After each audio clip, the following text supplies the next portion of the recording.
जस्सी जैसी कोई नहीं।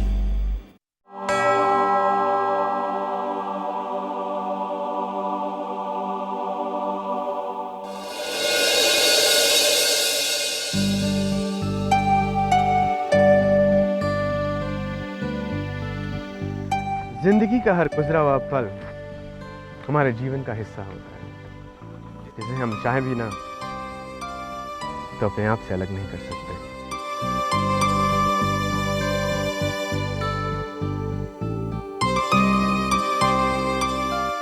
लेकिन अगर वो आपकी मजबूरी बन जाए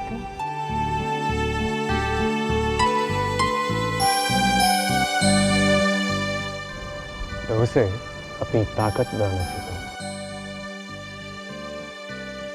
ठीक इस कश्ती की तरह। अपने बीते हुए पल के जरिए अपने आने वाले कल तक पहुंचना सीखो।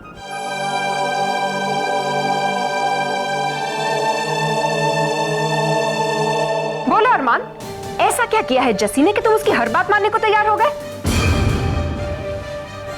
तो मलिका, वो सीईओ। मुझे पता है कि कंपनी के सीईओ तुम हो, लेकिन कभी कभी तुम सीईओ जैसी हरकतें नहीं करते। इस बार तो तुमने हद ही कर दी।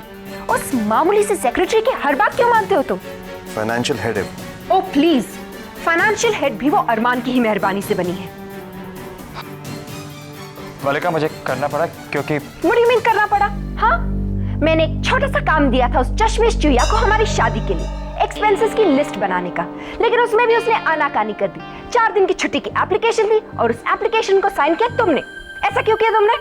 मलिका, इतनी छोटी सी बात और तुम इतना सारा टेंशन ले रही हो। ओह, तो अब हमारी शादी इतनी सी बात है तुम्हारे लिए? मलिका, शादी की बात नहीं कर रहा हूं स्वीट हार्ट, लेकिन एक्सपेंसेस की लिस्ट बहुत छोटी सी बात है मलिका। लेकिन जस्सी मुझे जाने से पहले ये लिस्ट दे चुकी है। ओह, लेकिन रियली अरमान, तुम्हारी एक्स्ट्रा एफिशिएंट सेक्रेटरी जो है ना, कुछ ज्यादा ही एक्स्ट्रा एफिशिएंट होती जा रही है। अगर ऐसा ही चलता रहा तो एक दिन तुम सीईओ होने के बावजूद भी उसी के पेपर्स यहां से वहां करते रह जाओगे। इसे मैं चेक कर लेती हूँ।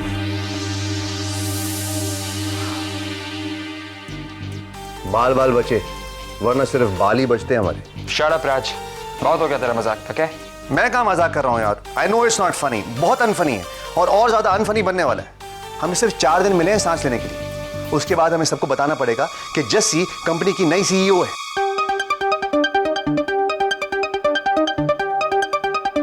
अंकल जी, बारातियों के रहने की प्रॉब्लम है ना, ये तो यूं सॉल्व हो जाएगी। ये देखो, ये जो कंप्यूटर और टेबल है जस्सी के रूम में लगा देंगे, सोफा बाहर बरामदे में रख देंगे, ऊपर 2 कुर्सियां और यहाँ गद्दे ही गद्दे लगा देंगे। पलंग क्या मेरी खोपड़ी पे रखेगा तू? नहीं, पलंग लगा देंगे पेड़ के नीचे, दिन में मेहमान बैठ जाएंगे, रात को सो जाएंगे। क्यों अंकल जी, कैसा लगा मेरा आइडिया? आइडिया निहायत घटिया आइडिया, बेवकूफों वाला, बेवकूफों वाला। देखा बेबे, अंकल जी को बिल्कुल भी मेरी कदर नहीं है, क्योंकि मैं घर की मुर्गी हूं ना। पर मैं एक बात बता दूं, मैं दाल बराबर नहीं हूं। अरे दाल में तो पत्थर भी होते हैं। देखा बेबे, अभी यही आइडिया कोई बाहर का आदमी देगा ना तो अंकल जी यूं फटाक से मान जाएंगे। नमस्कार अंकल। हेलो बेबे। अरे नमस्ते बेटे। आओ आओ बेटा आओ। पापा जी, पूरब ने बहुत अच्छा आइडिया दिया है बारातियों को ठहराने के लिए। हाँ हाँ बताओ। अंकल क्या है, वो पास से मेरा एक गेस्ट हाउस है, उसमें कोई 40-50 लोग आराम से रह सकते हैं। तो अगर आप चाहें तो अपने मेहमानों को आप वहीं ठहरा सकते हैं। वो तो ठीक है बेटा, लेकिन आपके मेहमान। अंकल वैसे खाली रहता है, मैं बहुत कम यूज करता हूँ उसको। हाँ वो तो सब ठीक है, लेकिन देख लीजिए कहीं आपको परेशानी ना हो। अंकल अब इसमें तकलीफ ही क्या बात है। हाँ, बस आपके मेहमान वहीं रहेंगे बस। ठीक है बेटा, थैंक यू। भाई वाह, ये तो बहुत ही बड़ी समस्या आसानी से हल हो गई। बिल्कुल, सब बाबा जी की कृपा है। देखा उसने कैसे पूरब को हमारे पास भेज दिया। और इसका देखो देखो, नंद तो सारे मेहमानों को पेड़ के नीचे खाट पर सुलाने वाला था। क्या? नंदू, जब मेरी शादी होगी ना तब तो सिर्फ बाहर की अरेंजमेंट करना, वरना अंदर कोई आएगा ही नहीं।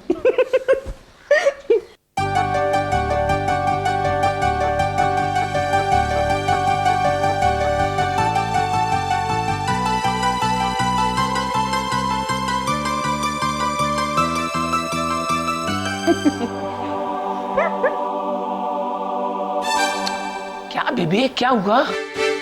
क्या हुआ पूरब को? कुछ नहीं अंकल। अब हमारी चैरिटी में 2,21,301 रुपया जमा हो गया। 1 रुपया डेफिनेटली बिंदिया ने दिया होगा, है ना? चुप कराए, तस्मात मत बंद। अरे मजाक मत करो, उन लोगों के बारे में सोचो जिनके पास नौकरी नहीं है और घर में बैठे हैं। रूबी मॉम, मेरे लिए भी कुछ लाख जमा कर लो, मैं तो घर में बैठने को तैयार हूँ। Very funny.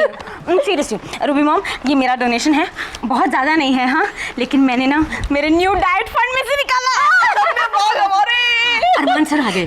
सर हम आप ही का राह देख रहे थे। बोली रूबी माँ। डोनेशन के लिए सबने डोनेशन दे दिया है, सिर्फ गुलमोहर का बाकी है।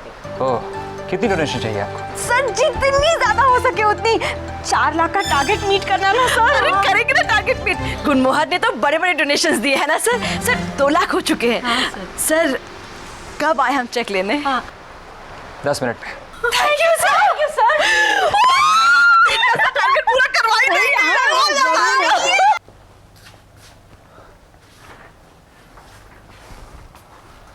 क्या कर रहा है? चेक बना रहा हूँ चैरिटी के लिए। गुलमोहर चैरिटी के लिए ऐसे चेक्स देता रहता है। और चेक पे होता है सिग्नेचर, और सिग्नेचर होता है सीईओ का। लेकिन अरमान तो अब सीईओ नहीं रहा। सर चेक तैयार है। अरमान अच्छा सा डोनेशन देना हाँ, और गुलमोहर की पब्लिसिटी भी हो जाएगी। Yes, Excuse me?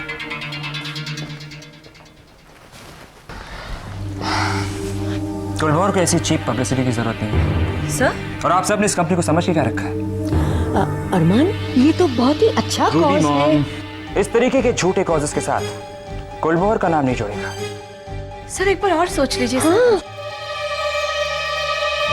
I'm sorry, मैं ये डोनेशन आपको नहीं दे पाऊंगा।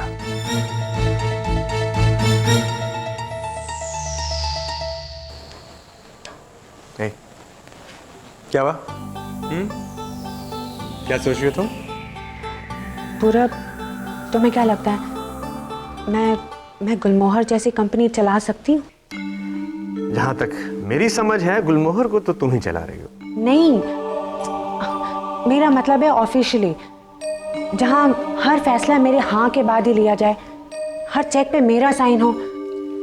You mean तुम सीईओ बन जाओ? तुम्हें क्या लगता है मैं सीईओ बनने लायक हूँ? जैसी तुम। हाँ, मैं गुलमोहर की सीईओ बनने वाली हूँ। सीईओ? ये अरमान की कौन सी नई चाल है? लेकिन सिर्फ 6 महीने के लिए पूरा, यही शर्त है। शर्त? किसने रखी है शर्त? मैंने। अगर मैं 6 महीने में गुलमोहर का 10 करोड़ का लोन रिकवर नहीं कर पाई तो मैं रिजाइन कर दूंगी और ये कंपनी अरमान सर को वापस दे दूंगी। जैसी मैं क्या कहूँ, मुझे कुछ समझ नहीं आ रहा है। लेकिन तुम्हें क्या लगता है ऐसा मैं कर पाऊंगी? तुम्हें क्या लगता है? मैं ऐसा जरूर करके दिखाऊंगी पूरा। तो यही तुम्हारे सवाल का जवाब है। मुझे पूरा यकीन है कि तुम कर दिखाओगी।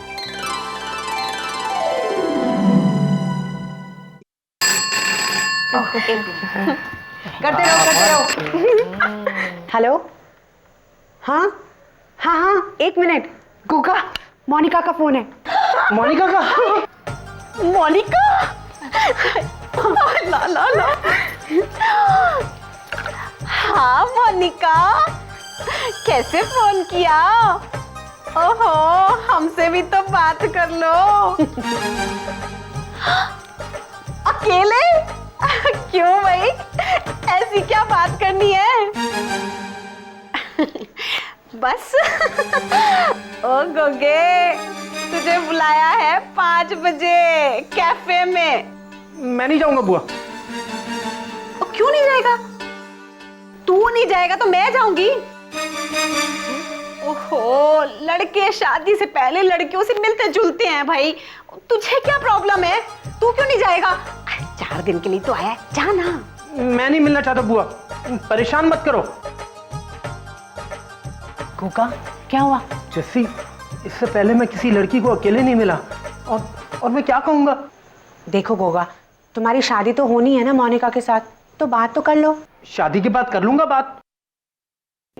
जैसी ये लड़कों की बातें लड़के ही समझ सकते हैं। अच्छा, तो मैं ऐसा करती हूँ, मैं नंदू को फोन कर देती हूँ, नंदू तुम्हें समझा देगा। हाँ? ओहो जस्सी, नंदू से सीखने से अच्छा है कि मैं कुंवारा ही रह जाऊं। क्या हो गया मुंडे को?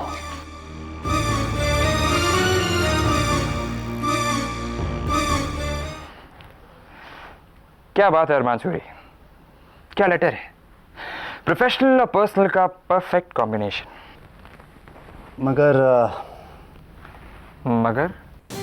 मगर ये लेटर गुलमोहर के सीईओ की तरफ से जाए तो ही इसकी अहमियत है।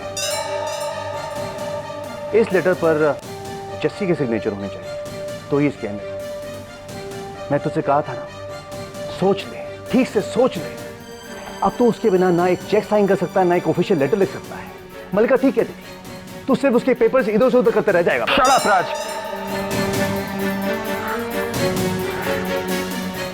जस्सी अपनी पोजीशन का गलत फायदा कभी नहीं उठाएगी, कभी नहीं। ऐसा हम उम्मीद करते हैं, लेकिन मेरे दोस्त, कोई भी इंसान लाइफ टाइम गारंटी के साथ नहीं आता है। पैसा और ताकत कभी भी किसी को भी बदल सकते हैं। And you should know that better than anybody else.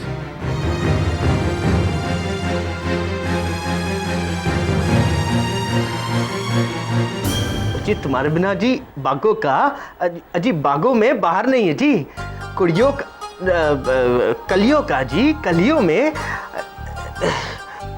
मुझे पूरब भाई साहब जी, मुझसे नहीं होगा, कोई निखार ही नहीं है जी। ओ गोगा भाई साहब, होगा, और मुश्किल भी नहीं है।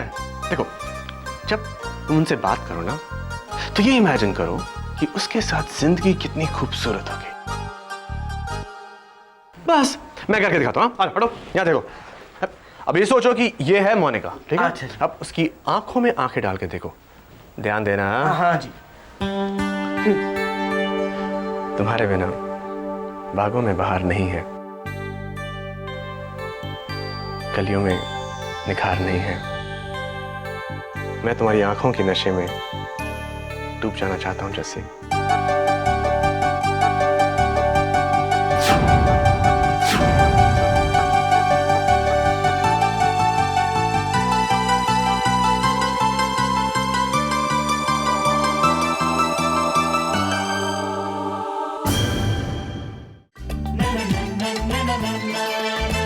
जैसी ऐसी कोई नहीं,